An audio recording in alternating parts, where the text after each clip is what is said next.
Bismillahirrahmanirrahim. Assalamualaikum warahmatullahi wabarakatuh. Jumpa lagi kita dan channel saya masih ada sama juga, iaitu hari Sabtu 9 hari bulan Ogos 2025 Masehi bersama dengan 15 Safar 1447 Hijriah. Seperti biasa sekarang ni video daily report kita untuk hari ini. Tadi selepas buat video penutup tu saya terus balik. Lepas tu tak ada buat pukul 1 lepas. Lepas tu tidur pula dah ada pukul tu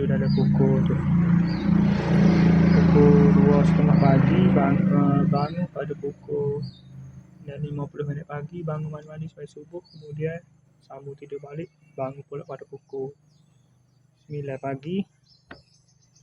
Lepas tu mandi pada pukul 10 tu keluar ke Trafficquay minum pagi tu, bawa tayar tu lah, 2 butir tayar tu ditukar. Pukul 11 tu terus tolak pergi ke kedai ni lah, ke Miramuni Jertih tu Ngapsika dah. Kira 2 lagi tayar tu tukar tiup.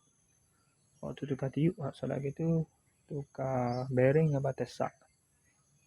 Lepas tu beli sikit kedai EcoShock tu, beli barang sikit. Lepas tu terus balik ke sini lah, pada Zohor tu. Dia mula bel Zohor tu, masa tu klik tu underway tu ada Zohor, muju ada jumpa dengan Sainggu lah, jumpa dengan ni lah pada buan ni lah. Dia tundang betul, laju sikit siapa. Lepas tu terus mai ke sini tu dah ada pukul 2 siapa sini dah ada pukul 2.20 pagi petang.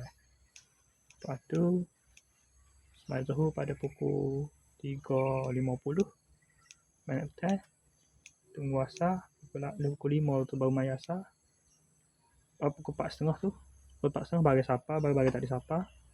Pukul 5.20 baru semaya asar 4.42 tu. Lalu mai tu dalam asar dalam pukul 5.20.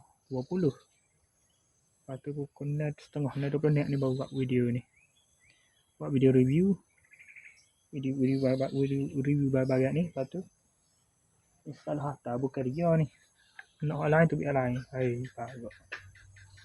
Apa tapi order semula lah tu order lagi stok baru lah pula, anjir lebih lah. Lepas tu untuk lepas tu sesar tu kan, lepas sesar ke apa, sesar tu tak apa, kalau saya ingat ada satu saya nak beri saya lagi nak bagi ni dan budak tu sekali lagi. Tak apa, saya bagi ni lah. Ajak nak beli wanita tu, dia tanjir wanita tu. Hujung tahun ni birthday dah, tapi tak apa, buat gila lagi ni. Semoga sementara siapa dah salah dah, tak apa tu kita kira dah mula. Lepas tu lepas pukul apa dah buat video daily tu, lepas buat video review tu terus buat video ni lah, video daily report ni. Sampai itu saya nak review untuk ni lah, untuk Khalis. Nama apa dah Khalis,